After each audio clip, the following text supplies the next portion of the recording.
നമസ്കാരം എല്ലാവർക്കും. അപ്പം നമ്മൾ ഇന്നിതാ ഹൈദരാബാദിലേക്കുള്ള യാത്രയിലാണ്. അതിൽ തന്നെ നല്ലൊരു ടോയ്ലറ്റ് കിട്ടി കേട്ടോ. അപ്പം തന്നെ കുളിയെല്ലാം അങ്ങ് തീർത്ത്. കുളിക്കാനുള്ള ചില സ്ഥലത്ത് നല്ല സ്ഥലം ഉണ്ടാവുമല്ലോ, ചില പെട്രോൾ പമ്പ് ഒന്നും കുളിക്കാനൊന്നും സൗകര്യം ഉണ്ടാവില്ല. നല്ലത് കിട്ടുമ്പോൾ കുളിക്കും, അത്രേ ഉള്ളൂ. മര്യാദക്ക് കുളിക്കാനായിട്ട് മുടിയെല്ലാം ഒരുമാതിരി ആയി കേട്ടാ. ഫുള്ള് ചേട്ടാ ഒടിച്ച്. ഒന്നാമത് ഡെയിലി കുളിക്കാൻ പറ്റില്ല. കുളിക്കുന്ന വെച്ചാൽ എനക്ക് നല്ലോണം തല മുടി വളർന്നുകൊണ്ട് ഭയങ്കര പ്രശ്നമായി. ഇപ്പോൾ 2 ദിവസം 3 ദിവസം പിടിച്ചേക്കാം. അത് കഴിയുമ്പോഴത്തേക്ക് തല ഇങ്ങനെ ചൊറിയാൻ തുടങ്ങും താരനായിട്ട്. അങ്ങനെ കുളിയും പരിപാടിയെല്ലാം കഴിഞ്ഞതാ നമ്മൾ ഇവിടുന്ന് പുറപ്പെട്ടു. ഒരു ടോൾ ഗേറ്റ് വരുന്നുണ്ട്, അവിടുന്ന് ഫാസ്റ്റാഗ് ആക്കാൻ പറ്റുമോ നോക്കണം. അതാണ് മെയിൻ സാധനം. നമ്മളൊരു ടോൾ പ്ലാസയിലില്ല കേട്ടോ. ഫാസ്റ്റാഗ് ഉണ്ടായില്ല, ഫാസ്റ്റാഗ് ഇതുവരെ ആക്കിയിട്ടില്ല വണ്ടിക്ക്. അപ്പോൾ ഇവിടെ ആളുണ്ട്, 10 മിനിറ്റ് കൊണ്ട് ആക്കി തരാമെന്ന് പറഞ്ഞിട്ടുണ്ട്. അപ്പോൾ ഫാസ്റ്റാഗ് ആക്കിയിട്ട് പോവാം. കാരണം ചില സ്ഥലങ്ങളിൽ ഫാസ്റ്റാഗ് ഇല്ലെങ്കിൽ നല്ല പൈസ കൊടുക്കണം. അതായത് ടോൾ വെട്ടിക്കാൻ മാക്സിമം നോക്കാറുണ്ട്. ചില ഏരിയയിൽ നമുക്ക് വഴികളില്ലെങ്കിൽ പിന്നെ നമ്മൾ കുടുങ്ങിപ്പോവും. ആ സമയത്ത് ഭയങ്കര നഷ്ടമാണ്. അതുകൊണ്ട് ആക്കി വെച്ചേക്കാം. ഫാസ്റ്റാഗ് ആക്കി കേട്ടോ. കുറേ ദിവസമായിട്ട് ഞാനിങ്ങനെ നോക്കുവാണ്. കാര്യം ടോളിലൊന്നും ആൾക്കാരെ കിട്ടാനില്ല. നമ്മുടെ നാട്ടിൽ ഇഷ്ടംപോലെ ആൾക്കാരുണ്ടാവുമല്ലോ ഇതാക്കാൻ വേണ്ടിയിട്ട്. ഇവിടെ ആണെങ്കിൽ ആരും കണ്ടില്ല. എന്തായാലും ഫാസ്റ്റാഗ് ഞാൻ ഒട്ടിക്കുന്നില്ല. ഒട്ടിക്കൽ പിന്നെ ഒട്ടിക്കാം. എന്തായാലും ഇരിക്കട്ടെ, കയ്യിൽ വെക്കാം. ആക്കിയാലും പൈസ കൊടുത്ത് പോകാൻ എനിക്ക് മനസ്സ് വരുന്നില്ല. അതുകൊണ്ട് ഞാൻ തിരിച്ചു പോകുന്നു. അതിലേക്കൂടി നമുക്കൊരു ഷോർട്ട് കട്ട് ഉണ്ട്, അതിൽ ഓടിക്കാട്ടോ. ഇത് നമുക്ക് എപ്പെങ്കിലും പെട്ടുപോയാൽ ഉപകാരപ്പെടും എന്ന് മാത്രം, വേറൊന്നുമില്ല. ഇതുപോലെയുള്ള റോഡാട്ടോ ടോൾ ഒട്ടിക്കാനുണ്ടാവുക. ടാറിങ് ഒന്നും അല്ല, പക്ഷേ കുഴപ്പമൊന്നുമില്ല. നമ്മളെ നാട്ടിലെല്ലാം കണ്ടുവരുന്ന പോലത്തെ റോഡ് തന്നെ. കുറച്ച് പൊടിയെല്ലാം ഉണ്ടാവും, അത്ര തന്നെ. വലിയ കുഴപ്പമൊന്നുമില്ല. നമുക്ക് ഇവിടുന്ന് ഇനി ഹൈദരാബാദിനുള്ളത് 233, ബാംഗ്ലൂർ 353 കേട്ടോ. പോകുന്ന വഴിയെല്ലാം നോക്കിയേ, അടിപൊളിയല്ലേ.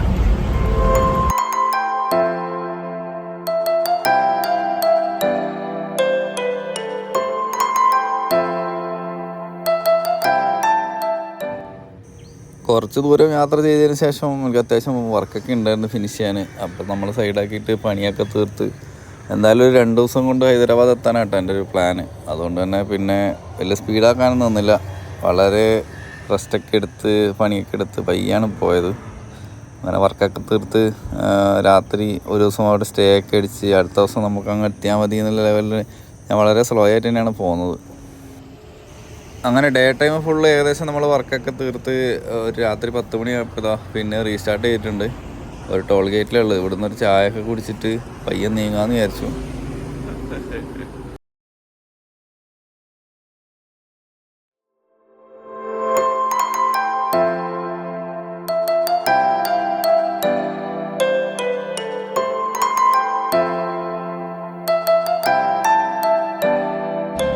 ഇന്നധികം ഓടുന്നില്ല, തീരെ ഓടിക്കാൻ വലിയൊരു മൂഡില്ല. അതുകൊണ്ട് ഞാൻ നല്ല ഒരു പെട്രോൾ പമ്പിൽ സൈഡാക്കി കേട്ടോ. വണ്ടി ഇവിടെ സൈഡാക്കിയുണ്ട്. ഇവിടെയും കിടന്നുറങ്ങാം. ഇവിടെ അല്ലെങ്കിൽ അപ്പുറത്ത് ഇഷ്ടംപോലെ സ്ഥലമുണ്ട് പാർക്ക് ചെയ്യാൻ. പിന്നെ ഇവിടെ ആകുമ്പോൾ CCTV ഒക്കെ ഉണ്ടാവും. അതുകൊണ്ട് പിന്നെ ഞാൻ പെട്രോൾ പമ്പിൻ്റെ അകത്ത് തന്നെ വെച്ചേട്ടോ. അപ്പോൾ നമ്മളിപ്പോൾ ഉള്ളത് തെലങ്കാനയിലാട്ടോ. തെലങ്കാനയിൽ ഒരു സാധനം കാണാൻ വേണ്ടി വന്നതാണ്. അതായത് നമ്മളെ വേൾഡിലെ ഏറ്റവും വലിയ ബനിയൻ ട്രീ ഇല്ലേ, ബനിയൻ ട്രീ, അത് കാണാൻ വേണ്ടി വരികയാണ്. നല്ല അമ്പാട്ടാ. പിന്നെ ഇവിടെ ഒരു പാർക്കിലാണ് ഉള്ളത്. പാർക്കിലേക്ക് പോയിക്കൊണ്ടിരിക്കുക. 10 മണിക്ക് തുറക്കുള്ളൂ. അപ്പം അവിടെയാണ് ആ ട്രീ ഉള്ളത്. അത് അത്യാവശ്യം നല്ലൊരു ഏരിയ ഇങ്ങനെ വ്യാപിച്ച് കിടക്കുന്ന കേട്ടോ. അപ്പോൾ എന്തായാലും നമുക്കൊന്ന് പോയി കാണാം. നമ്മളിപ്പോൾ ലൊക്കേഷനിലെത്തി. പില്ലലമാരി എന്ന് പറഞ്ഞിട്ടൊരു സ്ഥലം കേട്ടോ. പില്ലലമാരി അങ്ങനെയാണെന്ന് വായിക്കാൻ തോന്നുന്നു. ഇതൊരു പാർക്കാണ്. ഈ പാർക്കിനകത്താണ് സംഭവം ഉള്ളത്. എന്തായാലും പോയി നോക്കാം. ഇതാണ് എൻട്രൻസ് വരുന്നത് കേട്ടോ. എൻട്രൻസിൽ 20 രൂപ ടിക്കറ്റിംഗ് ഒക്കെ ഉണ്ട്. 9:30 മുതൽ 5:30 വരെ. നമുക്ക് എന്തായാലും അകത്ത് കയറി നോക്കാം. ഫുള്ളും മരങ്ങളാണ് ഇവിടെ. എവിടെ നോക്കിയാലും മരങ്ങളാട്ടോ. അടിപൊളി. ടിക്കറ്റ് കൗണ്ടറൊന്നും തുറന്നിട്ടില്ല. എന്തായാലും നമുക്ക് കയറി നോക്കാം.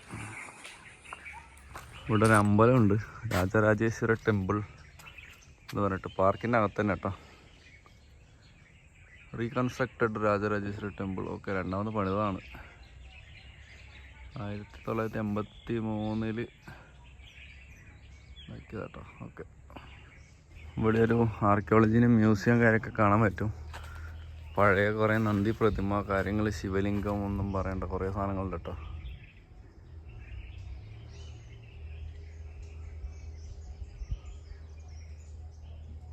കുറേ ഉണ്ട്, സ്കൾച്ചേഴ്സ് കുറേ കാണാനുണ്ട് കേട്ടോ. ഇതാണ് കേട്ടോ ട്രീ. വേൾഡിലെ ഏറ്റവും വലിയ ബനിയൻ ട്രീ ആണ്. അത് ഒരുപാട് ഏരിയ ഇങ്ങനെ പരന്ന് കിടക്കാണ്. ഇതൊക്കെ ശിഖരങ്ങളാണ്. ശിഖരങ്ങൾ ഫുള്ള് താങ്ങി നിർത്തിയിട്ടല്ലേ, ഇതിങ്ങനെ പടാന്ന് കിടക്കട്ടെ. അങ്ങ് ഓരോണ്ട് ഫുൾ ഏരിയ ഫുള്ളുണ്ട്. അകത്ത് കയറി കാണാനാണെങ്കിൽ ഇപ്പോൾ ടിക്കറ്റ് കൗണ്ടറൊന്നും തുറന്നിട്ടില്ല, ഒക്കെ ലോക്കഡാണ്. ഇതൊക്കെ കണ്ടോ, ഇത് ഫുള്ള് അവർ താങ്ങി നിർത്തിയിട്ടില്ലേ ഓരോ ഇത് കൊടുത്തിട്ട്.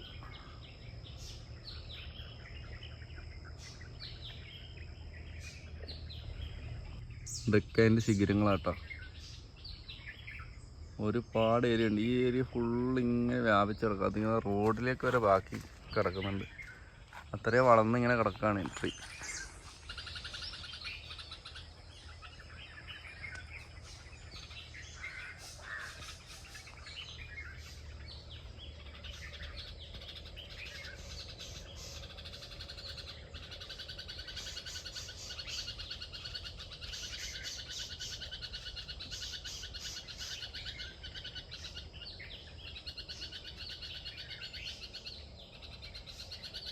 അതിൻ്റെ ഓപ്പോസിറ്റായിട്ടൊരു പഴയ മ്യൂസിയം ഉണ്ട് കേട്ടോ. Department of archaeology museum. Pillalamarri ഒരു സ്ഥലത്തിൻ്റെ പേരല്ലേ. വേറെ കാര്യമായിട്ട് ഈ കുട്ടികൾക്കുള്ള പാർക്കും കാര്യമൊക്കെ ഉണ്ട് ഇതിനകത്ത്. അതിനകത്ത് വേറെ കാര്യമായിട്ട് കാണാനില്ലാന്ന് തോന്നുന്നു. പോയാലോ എന്ന് ഇങ്ങനെ മേളിൽ കയറിയിട്ട് നമുക്ക് നോക്കാനുള്ളൊരു ഓപ്ഷൻ ഉണ്ട്. അതുകൊണ്ട് തന്നെ കയറി നോക്കാം. ഇവിടെ ഒരു ബോർഡ് വെച്ചിട്ടുണ്ട്. 700 മാത്രം കാണുന്നുണ്ട്. അതിനൊക്കെ ഒന്ന് 700 വർഷമായിട്ടുണ്ടാവും. അത് ഞാൻ നോക്കട്ടെ. പിന്നെ ഇതാ മരം വളർന്നതിൻ്റെ ഓരോ സ്റ്റെപ്സ് ഇപ്പം ഇങ്ങനെ ആക്കിയെടുത്തതിൻ്റെ ഓരോ സ്റ്റെപ്സ് കേട്ടോ. ഫസ്റ്റ് മരം ഉണ്ടായി, അതിനൊരു സപ്പോർട്ട് കൊടുത്തു.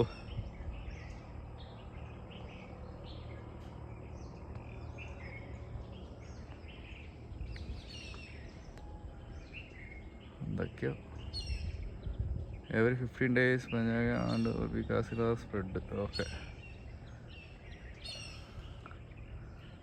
ഇതാണ് ഒരു ട്രീ കേട്ടോ. ഈ ഏരിയ ഫുള്ളൊരു മരമാണ്. പിന്നെ ഇവിടെ ഉള്ളത് ഒരു മിനി സൂ ആണ്. ചെറിയ മാന് കാര്യങ്ങളൊക്കെ ഇടും. അതെല്ലാം കാണാൻ നിൽക്കണമെന്ന് എനിക്ക് തോന്നുന്നില്ല. കാരണം നമ്മൾ ഫോറസ്റ്റ് റൂട്ടിൽ ഇഷ്ടംപോലെ കാണുന്നില്ലേ. പിന്നെ കുട്ടികൾക്കുള്ളൊരു പാർക്കുണ്ട്, ഒരു മ്യൂസിയം ഉണ്ട് ആർക്കിയോളജിക്കൽ. അത് ഞാൻ ഈ പുറത്തുനിന്ന് കാണിച്ചു തന്നെ. കുറേ കൊത്തുപണികൾ കാര്യങ്ങളൊക്കെ കാണാനുണ്ട്. ഇതൊരു വലിയ സംഭവമായിട്ട് നമുക്ക് കാണാനൊന്നുമില്ല. എന്താ ഈ ഒരു ഇത് മാത്രം കേട്ടോ നമുക്ക് കാണാനുള്ള ഇതേ ഉള്ളൂ. ഈ ഒരൊറ്റ മരം. ഈ ചിൽഡ്രൻസ് പാർക്കിൻ്റെ അകത്ത് കയറി കഴിഞ്ഞാൽ ഈ മരത്തിൻ്റെ ഈ ഒരു വ്യൂവിൽ ഫോട്ടോ എടുക്കാം. അത്രേ ഉള്ളൂ, വലിയ കാര്യമായിട്ടൊന്നുമില്ല. ഞാനിട്ട വീഡിയോയിൽ ഏറ്റവും ഷോർട്ട് വീഡിയോ ചിലപ്പോൾ ഇതായിരിക്കും കേട്ടോ. ജസ്റ്റ് ഒരു മരം കാണിച്ച് കഴിഞ്ഞു, വേറെ ഒന്നും ഇല്ല ഇവിടെ കാണിക്കാൻ. പിന്നെ അമ്പലമാണ്. അമ്പലത്തിൻ്റെ അടുത്ത് കുറച്ച്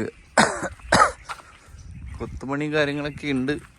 അവിടെ അവർ സെറ്റാക്കി വെച്ചിട്ടുണ്ട്. പക്ഷെ അങ്ങോട്ടൊന്നും കയറാൻ പറ്റില്ല, എല്ലാം ലോക്കടാ. ടിക്കറ്റ് എടുത്താൽ മാത്രമേ ഇങ്ങോട്ട് എൻട്രി ഉണ്ടാവും. ടിക്കറ്റ് എടുക്കാൻ സമയമായില്ല, സമയം കുറച്ചെടുക്കും. പിന്നെ ചിൽഡ്രൻസ് പാർക്കാണ് കേട്ടോ ഫുള്ള്. ചിൽഡ്രൻസ് പാർക്കിൽ നമുക്ക് കയറിയിട്ട് കാര്യമൊന്നുമില്ല. കുട്ടികളെ കൊണ്ട് വരുന്നവർക്കെല്ലാം ജസ്റ്റ് പാർക്കിലെല്ലാം കയറി കളിക്കാം. നമുക്ക് പിന്നെ കുട്ടികളില്ലാത്തതുകൊണ്ട് നമ്മൾ വിട പറയുന്നു. ഇവിടെ എല്ലാം മരങ്ങൾ കുറേ വെച്ച് പിടിപ്പിച്ചിട്ടുണ്ട്. എന്തായാലും കൊള്ളാം. ഞാൻ വിചാരിച്ച ആ മരം മാത്രമായിട്ട് വലിയൊരു സെറ്റപ്പെല്ലാം ആക്കിയിട്ട് ആക്കിയെന്നാ. ഇതൊരു പാർക്കിൻ്റെ അകത്തൊരു മരം കേട്ടോ. അത്രയേ ഉള്ളൂ. ആൾക്കാർക്ക് വേണമെങ്കിൽ പുറത്തുനിന്ന് കണ്ടിട്ട് പോവാം. ഇതാണ് ടിക്കറ്റ് കൗണ്ടർ. എന്തായാലും നമുക്ക് പോവാം. വണ്ടി ഓടി ഉണ്ട്. Safety first. 20 റുപ്യ ടിക്കറ്റ്. അങ്ങനെ നമ്മളതാ വണ്ടിയുടെ അടുത്തെത്തി. നേരെ ഹൈദരാബാദ് വെച്ച് പിടിക്കാം. പിന്നെ ഈ ഭാഗത്ത് വേറെ കാണാനൊന്നും സ്പെഷ്യലൊന്നും ഇല്ലാന്ന് തോന്നുന്നു. ബനിയൻ ട്രീ എല്ലാം കണ്ടതിന് ശേഷം നമ്മളിത് ഹൈദരാബാദിലേക്ക്, ഇത് ഹൈവേ സൈഡിൽ തന്നെയുള്ളത്, ഹൈദരാബാദിലേക്ക് പോയിക്കൊണ്ടിരിക്കുകയാണ്. ഗോൾക്കൊണ്ട ഫോർട്ടിലേക്കാണ്. ഇപ്പം നാളെ ശനിയാഴ്ചയാണ്. ഇപ്പം ഇന്നും കൂടെ വർക്ക് ചെയ്ത് കഴിഞ്ഞാൽ 2 ദിവസം ലീവാണ്. അതുകൊണ്ട് നേരെ ഗോൾക്കൊണ്ട ഫോർട്ട് പിന്നെ ചാർമിനാർ കാര്യമെല്ലാം നാളെ ഒന്ന് തീർക്കാനാണ് എൻ്റെ പരിപാടി. ഞായറാഴ്ച നമുക്ക് ഫിലിം സിറ്റിയൊക്കെ കാണാം എന്നുള്ള ഒരു തയ്യാറെടുപ്പിലാണ് ഞാനുള്ളത്. അപ്പോൾ വരുന്ന വഴിയിൽ സൈഡാക്കി ഫുഡൊക്കെ ഉണ്ടാക്കി ചോറായിട്ടുണ്ട് കേട്ടോ. ചോറും പരിപ്പും അച്ചാറും കൊണ്ടാട്ടവും എല്ലാം ഉണ്ട്. അങ്ങനെ പരിപ്പ് കറിയെല്ലാം റെഡിയാണ്. കുറച്ച് വർക്കെല്ലാം തീർക്കാനുണ്ട്. അപ്പോൾ വർക്കെല്ലാം തീർത്തിട്ട് പയ്യൻ നീങ്ങാട്ടോ. ഇവിടുന്ന് ഇനി ഒരു 3/4 മണിക്കൂറേ പോകാനുള്ളൂ നമുക്ക് ഗോൾക്കൊണ്ട ഫോർട്ടിലേക്ക്. അപ്പോൾ എന്തായാലും ഞാൻ രാത്രി പോകും. രാത്രി പോയിട്ട് അതിൻ്റെ അടുത്ത് എവിടെയെങ്കിലും സൈഡാക്കിയിട്ട് കിടന്നുറങ്ങാം. എന്നിട്ട് രാവിലെ മുതൽ ശനി ഞായറും നമുക്ക് അടിച്ച് പൊളിച്ച് കാണാം. എന്നിട്ടൊരു എന്തായാലും 2 ദിവസം കൊണ്ട് തീരും തോന്നുന്നില്ല. ഹൈദരാബാദ് അത്യാവശ്യം കാണാനുണ്ട്. ഒരു 3-4 ദിവസം കൂടെ നമ്മൾ ഉണ്ടാവും. എന്തായാലും ഒരു ബുധനാഴ്ച കണക്ക് വരെ ഹൈദരാബാദ് നിന്നിട്ട് അവിടുന്ന് മെല്ലെ വിശാഖപട്ടണം പിടിക്കാന്ന പ്ലാന്. ചോറും കറിയെല്ലാം ആയിരിക്കുന്നു, അച്ചാറും പരിപ്പും. അപ്പോൾ കഴിക്കട്ടെ. കഴിച്ചിട്ട് പണിയെല്ലാം തീർത്തിട്ട് എല്ലാം നീങ്ങേണ്ടതാണ്. ഇനി ഹൈദരാബാദിൽ കാഴ്ചകളായിരിക്കും കേട്ടോ. നമുക്ക് ചാർമിനാറും മറ്റേ ഫോർട്ടെല്ലാം ഉണ്ടല്ലോ, ഗോൾക്കൊണ്ട ഫോർട്ട്, അതൊക്കെ ആയിരിക്കും ഇനിയുള്ള വീഡിയോ കേട്ടോ. അപ്പോൾ എന്തായാലും thank you for watching. By.